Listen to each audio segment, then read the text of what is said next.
Today we're discussing Darwin's biggest problem, according to a random YouTuber who makes cartoons. Now, I'm not sure if the cartoon itself is his biggest problem or if something else is his biggest problem, but either way, we're going to find out. So let's watch the video and see what we can make of it.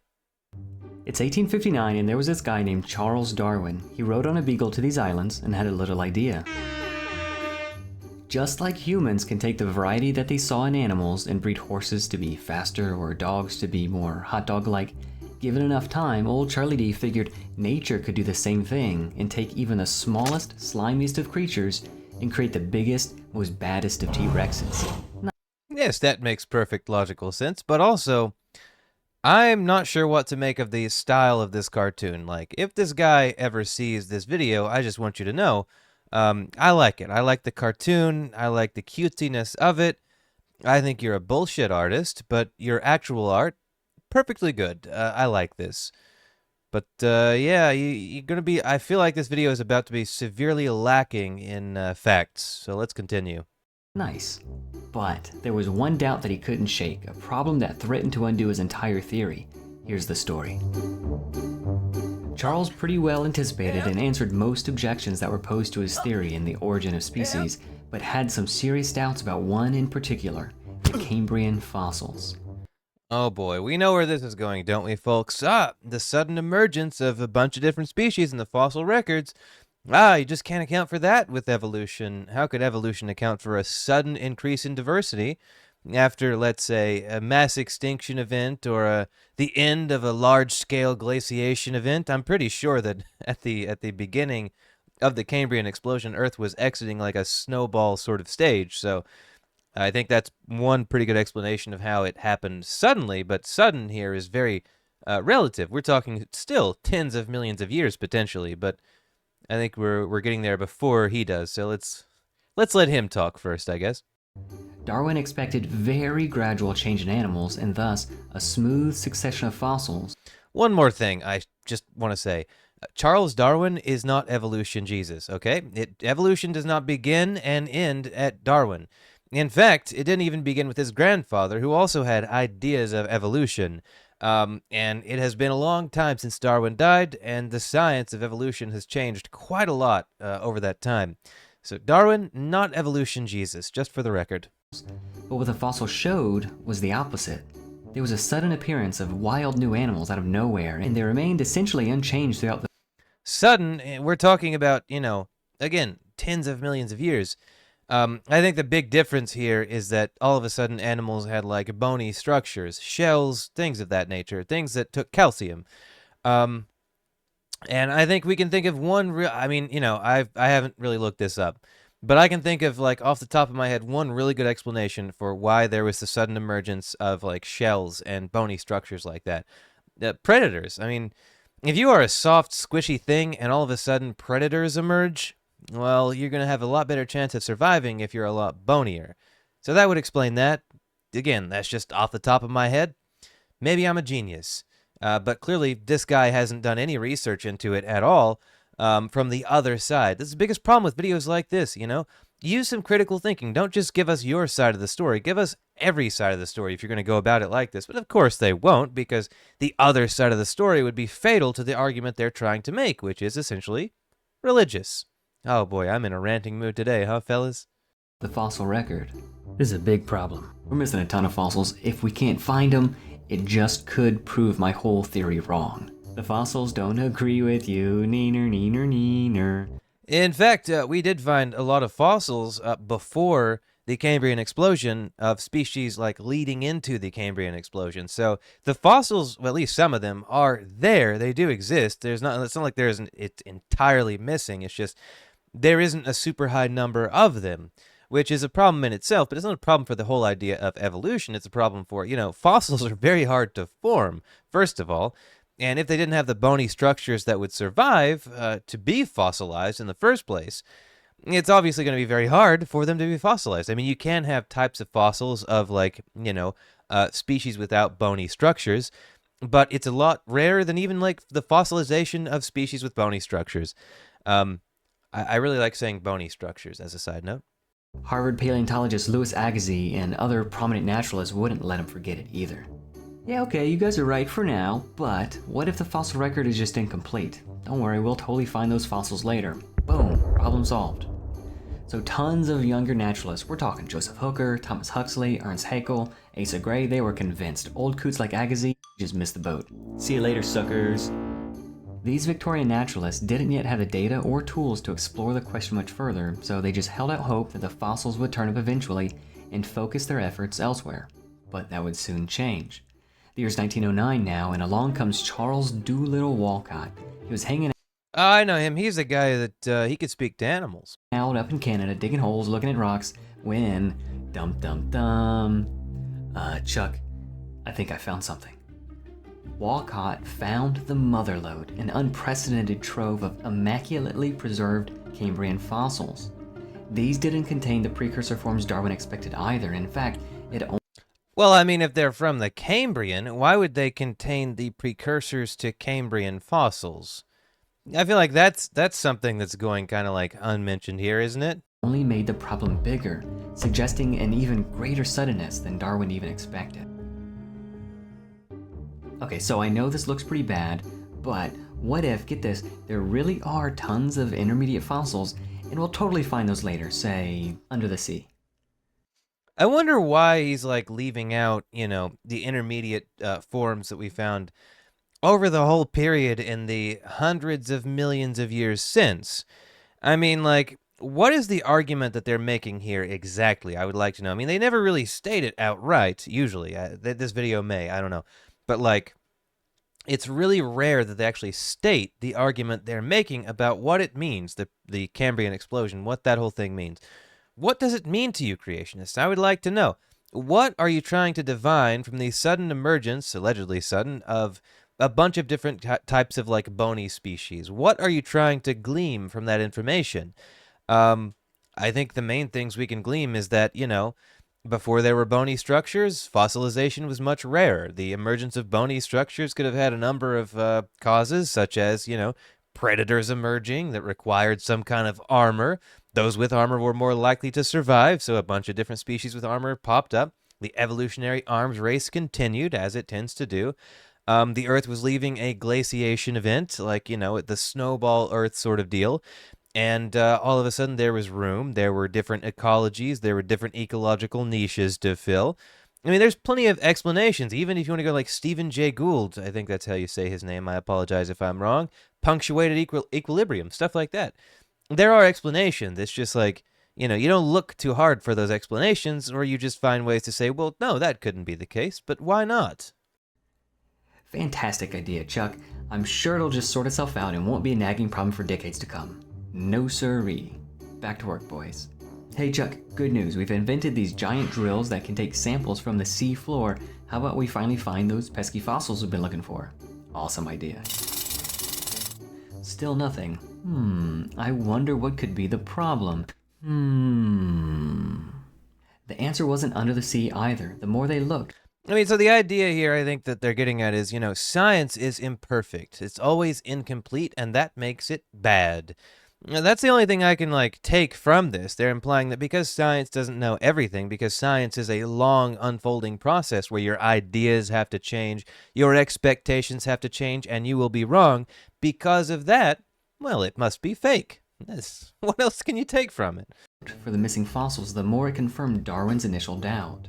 Some attempts were made to explain it, but they really fell short. Oh, I know, maybe the Precambrian animals just didn't have enough hard bits that could survive the fossilization process. Those silly, squishy Precambrian animals, you know how they're so soft and squishy. Good news, everybody, we found some fossilized jellyfish. Isn't that cool? Again, I did mention the fossilization of non-bony species, but I also mentioned that fossilization of even bony species is a rare process, and the fossilization of jellyfish and sponges and so on is even rarer than that. You would not expect to have a wide variety of fossils of non-bony species comparable to those of bony species. And in fact, the amount of fossils we have of bony species is probably pales in comparison to the actual number of I'm not good at words. The amount of like species that actually existed at that time. Cool, and sponges, wow, how lucky of us. Okay, well, what if the fossils we're looking for, maybe they're just too small for us to see? That'd explain why we can't find them, because they're so teensy tiny. Oh, more good news, my dudes. We found fossilized bacteria. Isn't that so weird? What's wrong? I don't think anybody would be like upset about that. It would certainly bring up more questions, but that's not really a bad thing in science. That just means you have more things to figure out, more things to answer. You expect in science that when you get one answer, suddenly you've got two more questions. I mean, you've got one answer, and then on both sides of that answer, you've got a question.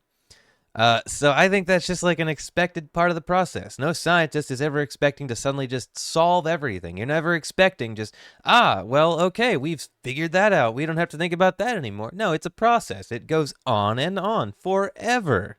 Hey, look at this, DNA. Pretty cool, right? Ooh, swirly.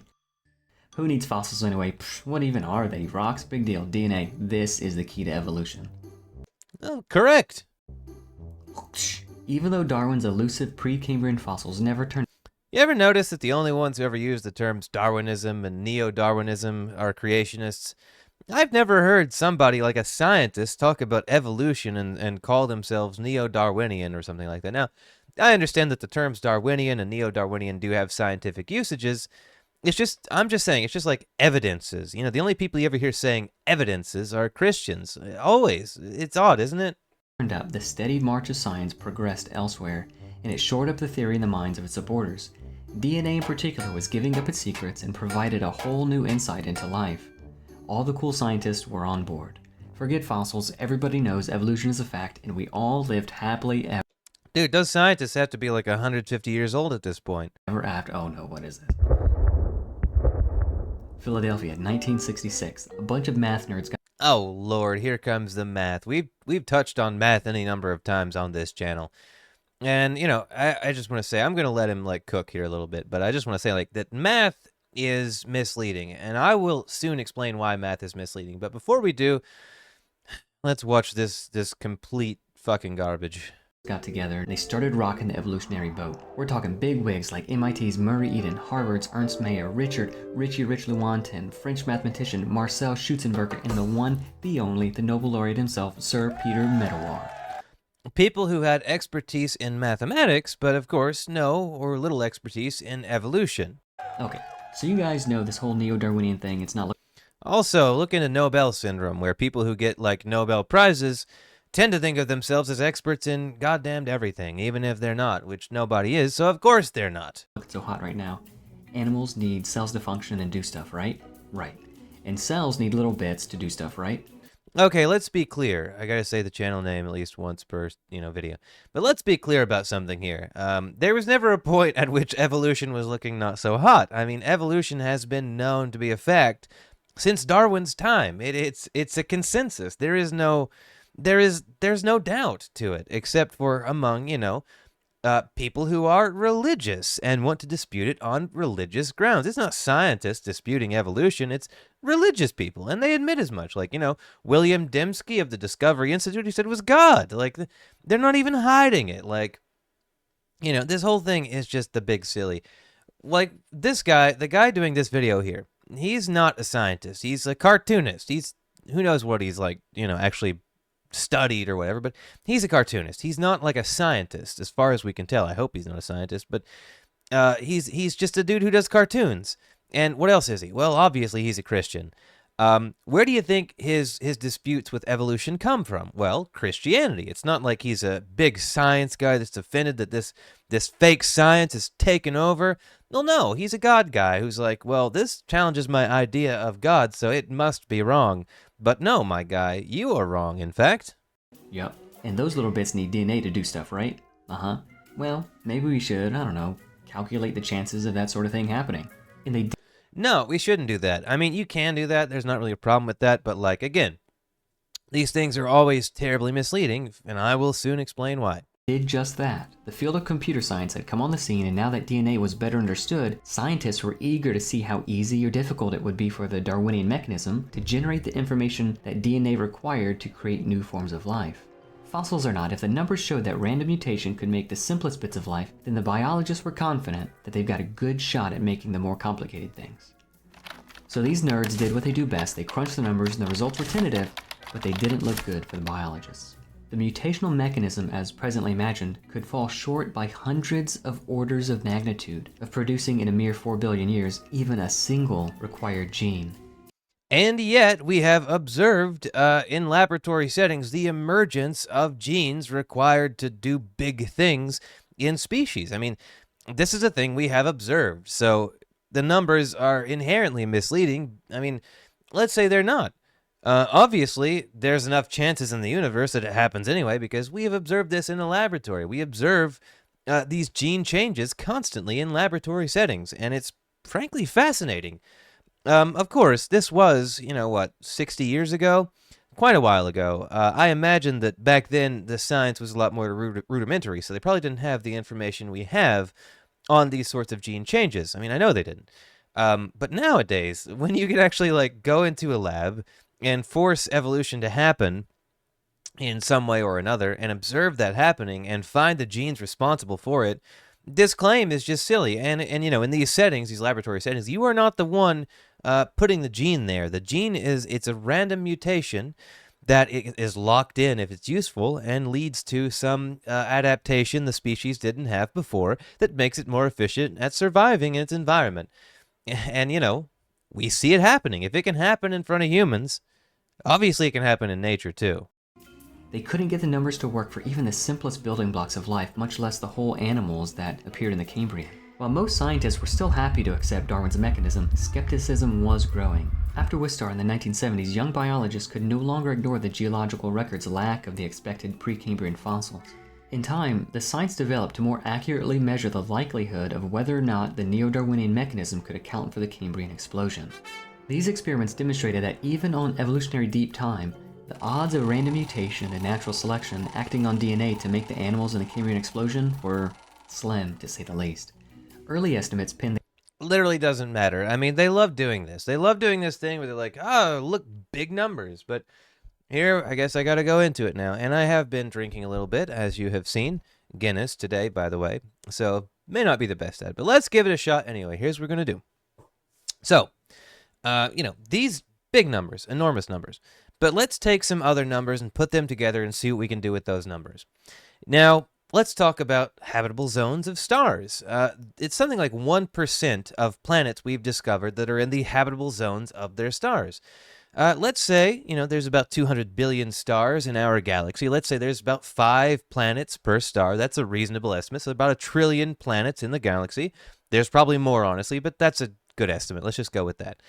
And about 1% of those is habitable. That's about 10 billion potentially habitable planets in our galaxy alone.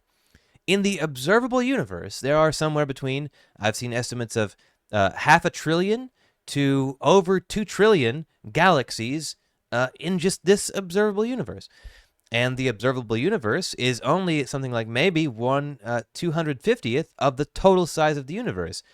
Put these numbers together, and you've got an enormous number of potentially habitable planets where a lot of things can happen. Now, let's assume, this is an assumption, but let's assume the average age of a planet in the universe is 4.5 billion years, just like the Earth. So multiply 4.5 billion years times all those planets in the cosmos.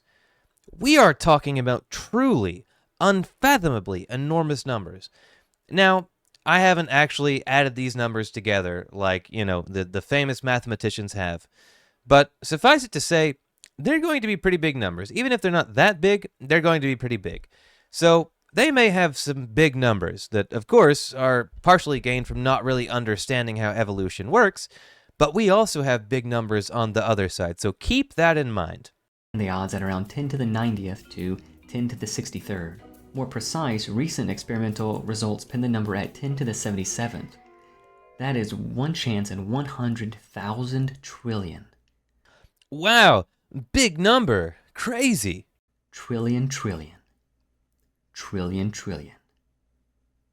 Trillion. For random mutation in natural selection to generate just one single protein, much less than millions in a typical cell. I like how the music stopped, as if to say, hold on, this is serious stuff we're talking about here. Even evolutionary deep time is far insufficient. The simplest, self-reproducing organism is so insanely complex that the amount of time needed for neo-Darwinianism to have a fighting chance vastly exceeds the most generous age of the entire universe. We're Well, I mean, clearly it doesn't because we are here via those processes, aren't we? not talking Rocky odds or Mighty Ducks odds. We're talking an elderly one-legged turtle in the Kentucky Derby kind of odds. So evolutionary scientists today are more and more acknowledging that the neo-Darwinian model has proven. Oh, good lord. Here's a series of cherry-picked quotes from Stephen Jay Gould, Lynn Margulis, Jerry Fodor, Stanley Salthy. I haven't heard of like any of these people. David Gellernter, giving up Darwin. What the fuck? Obviously some of these people are cranks. But I digress. You know, this shit's just silly.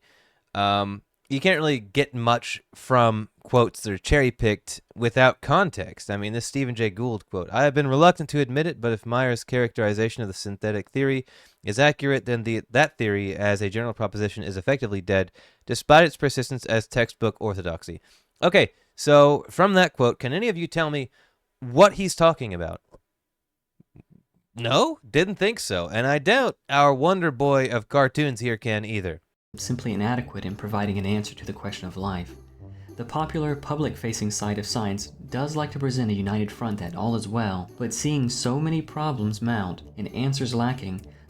I mean, there's no weakness in the fact that evolution is a real thing. Obviously, with any science, it's going to be an ongoing process, but I guess it depends on what you call weaknesses. I mean, if we're talking about like fatal weaknesses that would disprove evolution, yes, there are none of those. Evolution is real. We know it exists. We know it happens. We know it's a real thing. You can't dispute it. It's beyond dispute at this point. So in that sense, Eugenie Scott, completely correct. Lovely woman, by the way. Fantastic person. I don't know if I think she's still alive, isn't she? Fantastic person. Completely correct here. So, sorry, dude. The Darwinian landscape has been broken up into a number of competing factions. And that brings us to today. These are all hotly debated, and they do shore up some of the weaknesses of the standard model, but they all struggle to be viable for unique reasons of their own. Darwin's biggest problem about his theory over 150 years ago hasn't been allayed by recent science, it's only been amplified. If it's so difficult to prove what these scientists want to believe, why do so many cling to their presuppositions? Ah, yes, what scientists want to believe, not like, what this guy wants to believe, talking donkeys, the dead coming back to life, all that good stuff. Let's be honest here. I think this guy is the believer. Of course, creationists always want to paint scientists as the believers. Like, scientists have just, made this stuff up and believe it as religious orthodoxy. But that's obviously not the case. And, yes, every idea has its weaknesses. I mean, humans are not perfect. Our ideas are not perfect. But we are getting closer and closer to understanding how evolution works. What people like this don't understand is that evolution itself is not in dispute. What is in dispute is the exact nature of how it works. We don't understand everything about evolution and how it works. And we won't for a long time, if ever. It's always going to be an incomplete theory of evolution. But we know it happens. We know it exists. We know it's real. We have observed it.